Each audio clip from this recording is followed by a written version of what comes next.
We bring in people that are really smart, that can help us understand and unpack just exactly what goes down when moments like what happened yesterday at the Supreme Court happen, and I get frustrated and I think to myself, I don't really get this. It seems out of place, at least for one of the justices. John Roberts, I've come to assume, is going to disappoint us. I just assume. If it has something to do with Trump or the Trump administration, I can just assume generally John Roberts is going to side with the liberal bloc of the Supreme Court justices because I think John Roberts hates Donald Trump personally. I just do. I can't prove that. I don't know. And I know that doesn't sound like a sophisticated bit of analysis. That's why we bring in sophisticated people to offer their analysis. What I have a harder time with is when one of Trump's own picks, and this is a guy that's running the government. He is the chief executive of the government, wants to start clawing back money. And one of his own Supreme Court picks effectively says that a lower court judge can stop him from doing that.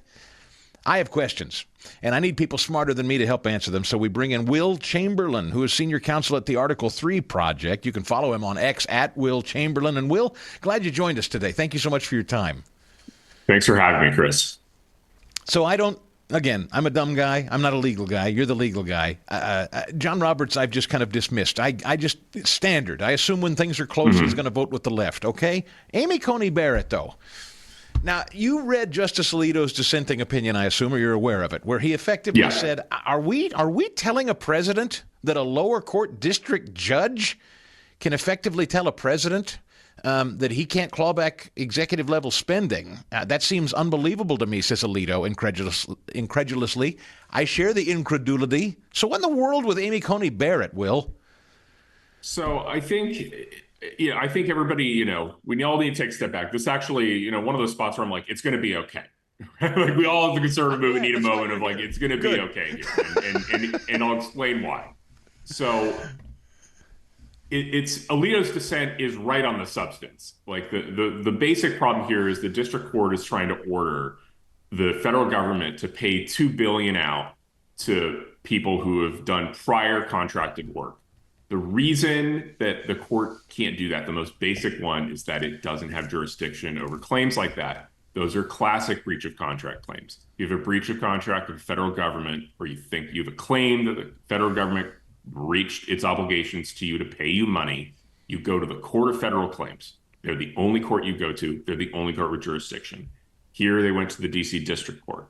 It's it may sound complicated, but that's actually the core substantive dispute. So at the end of the day, there's no way, once this actually gets to like real injunctions and real, decisions, there's no way that the plaintiffs are going to win. So what's going on, right? Yep.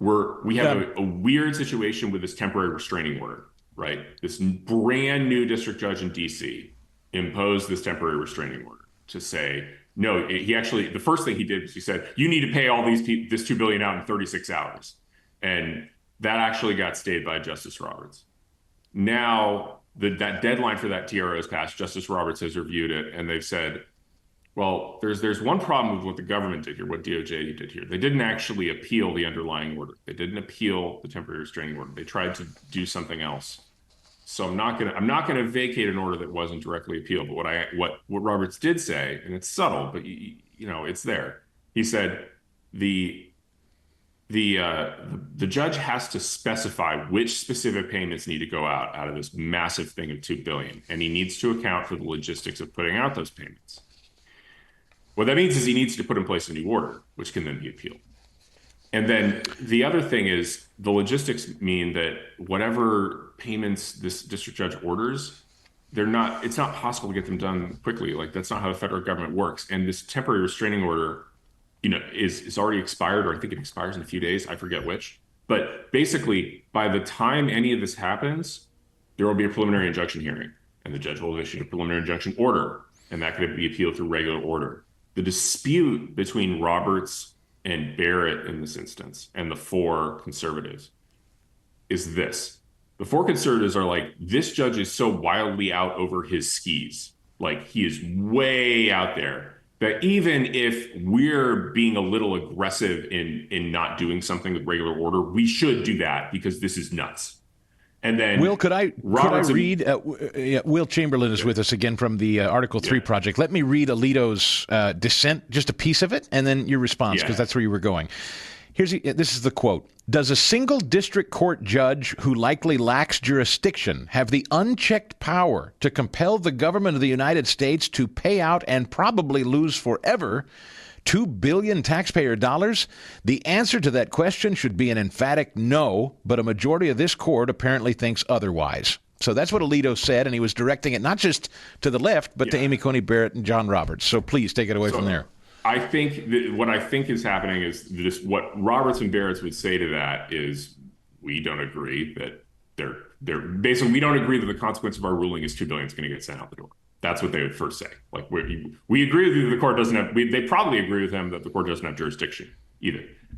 What they're saying is, this needs to come up to us on regular order, meaning like somebody's actually appealed the order we're being asked to vacate.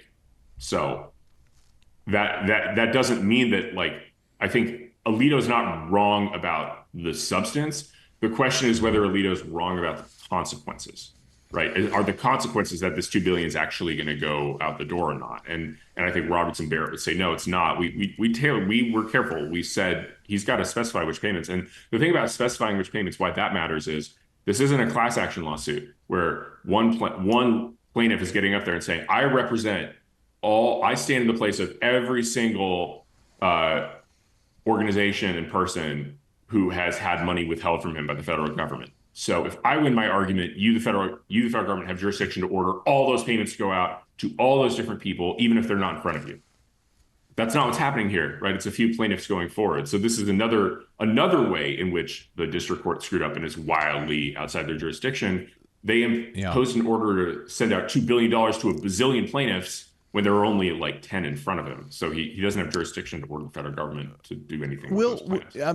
Kind of the broader, I don't know if it's philosophical or if it's legal. I'm not sure what the question is here, other than I would just ask, and I heard it asked by somebody else yesterday, district judges weighing in on federal spending at all. Do we agree with that? Do we believe they have jurisdiction? I mean, in other words, couldn't Democrats effectively just stymie the Trump agenda by running around to particularly favorable judges in district courts that don't particularly like the Trump agenda and tie up this agenda in court like this? I mean, I think it's going to get stopped very soon, right? I think give it a week, and that will have the end of this particular strategy. And I think especially with regard to people who have already done work and are demanding payment for work already completed, because that's a breach of contract claim. As I said, I explained at the very beginning, if it's a breach of contract claim to the federal government, it goes to the Court of Federal Claims. No, you can't just judge shop. There's literally one court in DC that you go to for all of that, and a few judges. So I don't think I think it's quite obvious that federal judges shouldn't be directing federal spending.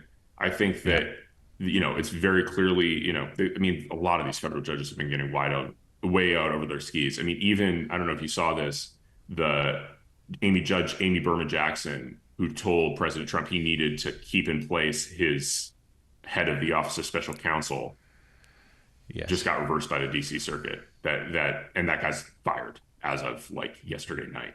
So I think, these things. So you sound optimistic. I mean, I don't want to put words in your mouth, Will, but you sound optimistic that the system at present is, with some patience, still standing with the executive branch authority here.